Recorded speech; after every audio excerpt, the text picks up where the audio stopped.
wrestling? And if so, again, moving forward, what's the future hold for Austin Aries? Are you looking to stay within the confines of the ring, or do you look to have more of a, let's say, creative role moving forward in the future, sir? Thank you. Thank you. Two parts. So no, I'm not under any type of long-term contract with Impact Wrestling. We came to an agreement for a certain number of dates that would run a certain length of time. But there's really no restrictions on me, which was the beautiful thing of this opportunity. They wanted me to keep doing what I'm doing, which is basically traveling around. And I say it tongue-in-cheek, with the belt collector, right? I'm going around to all these promotions and trying to collect titles.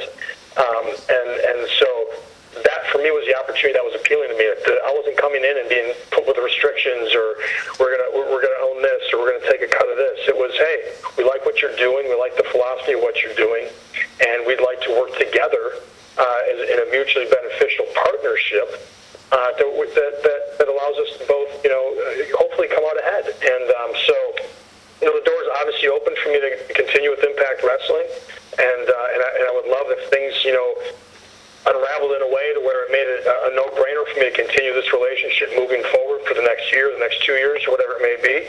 But obviously there's a lot of opportunity out there, and it's important for me to keep my flexibility and to keep those options and not really have those restrictions. So, as far as the second part, I'm feeling good right now. I'm about to hit 40.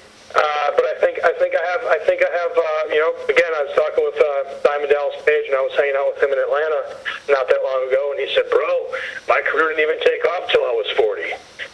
So when I started thinking about that, I said, "Hey, I've done a lot of. I've been blessed to do a lot of great things in the industry so far, but I think that I've got another good length of time in me as an in-ring competitor, and I'm lucky enough that a lot of these places I'm working."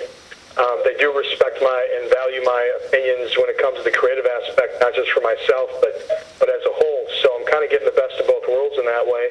And, down the line, once my in-ring days are behind me, if I want to stay within the industry, I think there's some facets that would definitely be appealing, whether that's in a creative aspect or back behind the commentary table.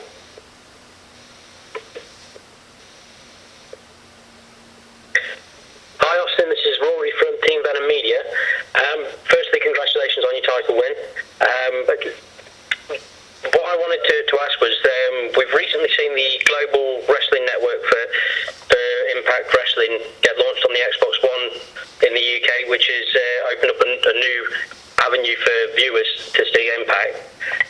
What highlights of your career would you recommend people to pick up on from there? Oh, man.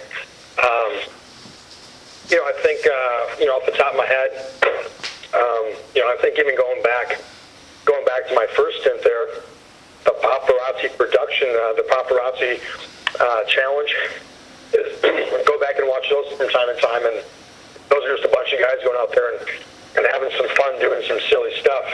Obviously that wasn't me, that was Austin Starr, but then, fast forward, obviously, I've had a lot of success in the X Division.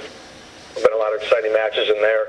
I think that, my whole lead up to the Option C, and then, winning the World Championship against Bobby Roode, there was a lot of great matches mixed in there with Bully Ray, and then going on with, the feud with Jeff Hardy. And then even the tag team stuff I did with Bobby Roode as the Dirty Heels.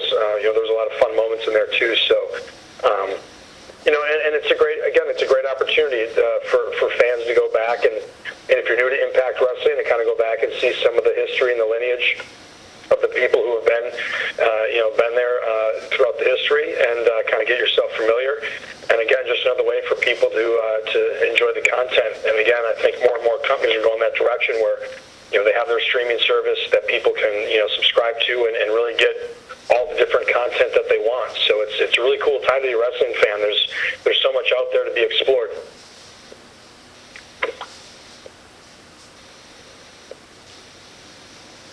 Hi Austin, this is Nick Hausman from WrestleZone.com. Thank you so much for taking the time to chat today. Thanks, Nick. Thanks for hanging out with us.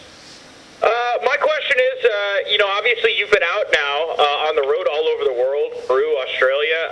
You've obviously worked with a lot of great talent. Is there anyone out there right now that you are saying to Impact Management, we need to go after this individual? I think I could have a great match with them, and I think they'd be good for our locker room. Interesting question. Well, you know what? And this, I guess, falls in line of talent. My friend Johnny LaQuasto, who I met back in Championship Wrestling from Hollywood a number of years ago, is a really funny comedian, but he's also a really good commentator and announcer. And I know that, as they were trying to, maybe think about bringing some guys in that role, that's definitely a name I put out there.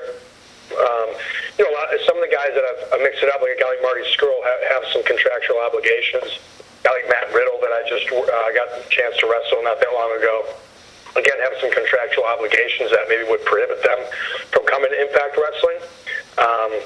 And there's another guy, Marcus Burke, who maybe I got a soft spot for him because he's a fellow vegan, but got to know him a little bit, and I think he's also a guy who would benefit from having the opportunity to step on a more international scene, and has a lot to offer. So there's a lot. There's so much talent all over that I've been able to step in the ring with, and that's kind of the exciting thing, because right now, like, there's kind of like a whole new generation of guys that, while they make me feel a little old when they remind me that they watched me back. I loved your match with Samoa Joe in 2004. I remember I was watching it with my grade school friends.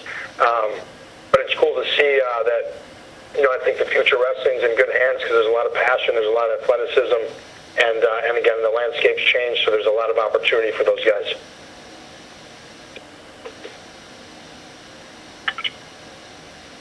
Ryan Bowman from GorillaPosition.com. Austin, you're considered one of the most versatile wrestlers in the world. Do you credit that with how much you've traveled, and how much do you borrow from the different international styles that you've seen? Somewhat. I think also, when I broke in, it was really important for me, because I wasn't the biggest guy. I never saw myself as a small guy, but I realized I wasn't the biggest guy. But I never wanted to be pigeonholed. He's just a cruiserweight. I wanted to pride myself on being somebody that really you can put anywhere on the card and ask me to do anything, whether you want to have a comedy match, a tag team match, or you need a main event feel, that I can go out there and do that. And I think that's something that's helped me be successful, because when you can have that versatility, there's always a spot for you, or there should always be a spot for you somewhere on the card. There's never a reason that people shouldn't be able to find something for you creatively when you can have that type of versatility.